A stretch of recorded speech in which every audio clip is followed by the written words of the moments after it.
दिल्ली की रानी। एक थी रानी। क्योंकि राजा की मौत एक हादसे में हो गई थी, रानी को ही राज्य संभालना पड़ रहा था। रानी का नाम था रानी रश्मिवती। रानी ईमानदार थी और प्रजा की सेवा में लगी रहती थी। एक दिन उसके दरबार में 3 नौजवान आए, रमेश, सुरेश और दिनेश। कहो, क्या सहायता कर सकती हूँ मैं तुम्हारी? हम आपके दरबार में काम करना चाहते हैं ताकि जनता की सेवा कर सके। लेकिन अभी तो तुम्हारी उम्र बहुत छोटी है। तुम लोगों को तो अभी अपनी पढ़ाई पर ध्यान देना चाहिए। हमारा मन पढ़ाई में नहीं लगता। माता पिता को लगता है कि हम किसी के लायक नहीं हैं और हम साबित करना चाहते हैं कि हम लायक हैं।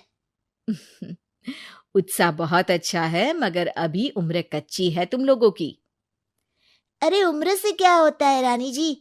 शास्त्रों में लिखा है कभी किसी के ज्ञान को उसकी उम्र के आधार पर नहीं देखना चाहिए।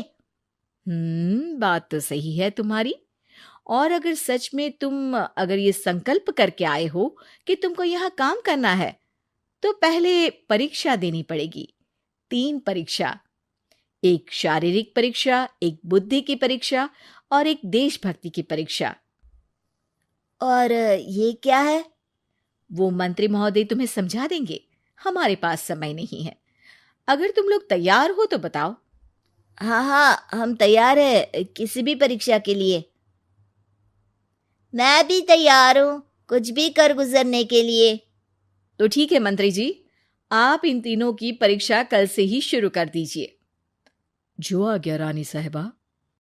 अगले दिन से ही तीनों की परीक्षा शुरू हो जाती है।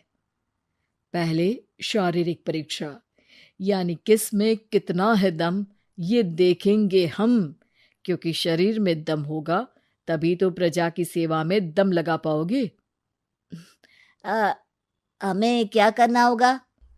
वो पेड़ दिख रहा है, जो सबसे पहले चढ़ेगा उस पे दरबार में नौकरी पाने के अवसर उसी के बढ़ जाएंगे। मैं चढ़ता हूँ। अरे रुको रुको, गिनती गिनने दो।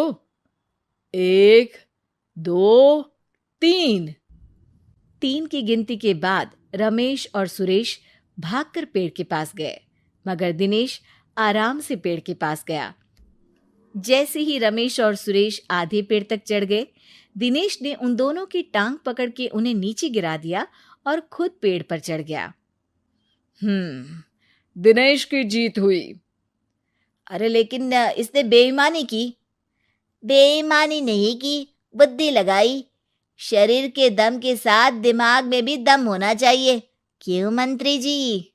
हाँ हाँ, बात तो तुम्हारी सही है, लेकिन बात अगर बुद्धि की है तो बुद्धि की असली परीक्षा हम कल लेंगे। शाम को जाकर मंत्री रानी को सब बता देते हैं। यानी दिनेश उन सब में ज्यादा होशियार है। जी रानी साहिबा। अगले दिन तीनों की बौद्धिक परीक्षा का समय होता है। आज हमें क्या करना है मंत्री जी? थोड़ा सब्र करो, कल जल्दबाजी में ही हारे थे तुम। सही कह रहे हैं मंत्री जी। अरे तू क्यों ज्यादा बोल रहा है? तू भी तो हारा था ना कल। ए दिनेश, ज्यादा होशियार मत बन। अरे अरे अरे, लड़ो मत। आज की परीक्षा पर ध्यान दो। आज की बौद्धिक परीक्षा में ये कुछ बोरे हैं, कुछ में नमक है और कुछ में रुई। जिसको जो ले जाना है उठा लो। देखते हैं कि कौन जल्दी से कोई भी एक बोरा नदी के उस पार लेकर जाता है। समय शुरू होता है अब। तीनों बोरों की तरफ बढ़ते हैं। सुरेश, नमक की बोरी भारी है, ले जाने में मुश्किल होगी। हाँ हाँ, सही कह रहा है, रुई हल्की है, हम दोनों रुई लेकर चलते हैं। अरे भाई, मैं तो नमक लेकर जाऊंगा। रमेश और सुरेश ये सोचकर हंसते हैं कि आज तो दिनेश हार ही जाएगा। दौड़ शुरू होती है। 1, 2, 3। तीनों नदी की तरफ भागते हैं। रुई में वजन कम होने के कारण रमेश और सुरेश आगे निकल जाते हैं और दिनेश थोड़ा पीछे।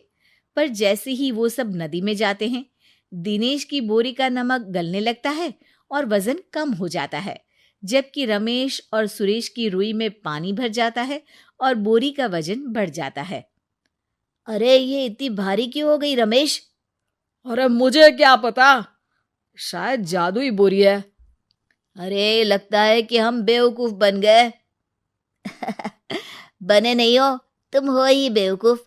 इतना तो पता होना चाहिए कि पानी में नमक गल जाएगा। दिनेश का पूरा नमक गल जाता है और बोरी खाली हो जाती है। वो जल्दी से रेस पूरी कर लेता है। इस परीक्षा के विजेता भी दिनेश ही हैं। उसने दिमाग लगाकर दिखा दिया कि वो बौद्धिक परीक्षा में भी रमेश और सुरेश से आगे है। अब कल तुम्हारी देशभक्ति की परीक्षा होगी, जो स्वयं रानी मां लेंगी। रात को फिर मंत्री रानी के पास जाकर बता देते हैं कि आज की परीक्षा में कैसे दिनेश ने अक्लमंदी दिखाई और बौद्धिक परीक्षा में भी उसी की जीत हुई। अरे वाह, दिनेश तो हमारे बहुत काम आ सकता है। हम उत्साहित हैं कल की परीक्षा के लिए। वो तो ठीक है रानी साहिबा, लेकिन हमने सुना है कि पड़ोसी राज्य का राजा आकाशदीप हमारे राज्य की सीमा में घुसपैठ कर रहा है। ये तो चिंता की बात है।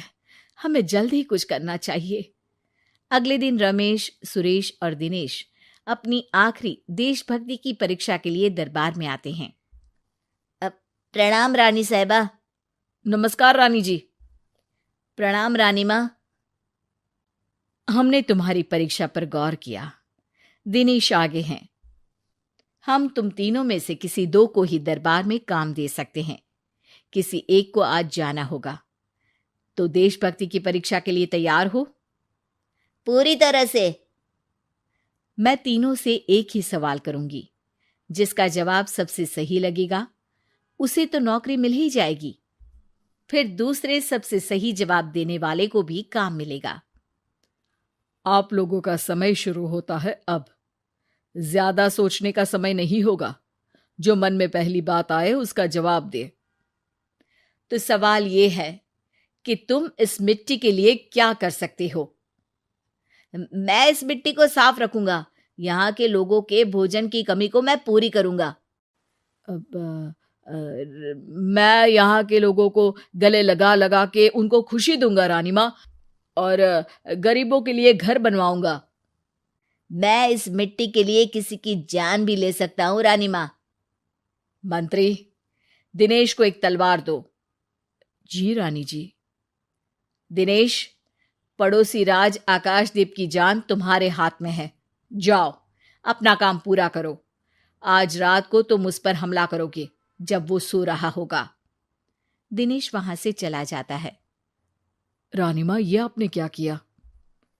अभी किया नहीं है मंत्री जी। आप आकाशदीप को संदेशा भिजवाओ कि पड़ोसी देश का एक कातिल रात को उन पे हमला करेगा और दिनेश को पकड़वा दो। अरे, ये आप क्या कह रही हैं? और क्यों कर रही हैं आप ऐसा? राजा को लगेगा कि हमने उसकी मदद की, उसकी जान बचाकर। वो हमारे राज्य का पीछा छोड़ देगा और हमारा एहसानमंद हो जाएगा। और दिनेश का क्या होगा? इस राज्य को दिनेश जैसे शातिर और लड़ाकू लोगों से ज्यादा जरूरत है, ऐसे लोगों की जो लोगों को खाना खिलाने की और खुश करने की बात करे। और ये गुण सुरेश और रमेश में है। इन्हें नौकरी दे दो। दिनेश बहुत चतुराई से नौकरी हड़पना चाहता था, जिसके लिए उसने रमेश और सुरेश जैसे दोस्तों का भी नुकसान किया। पर रानी ज्यादा चतुर निकली। उसने एक तीर से दो निशाने लगाए।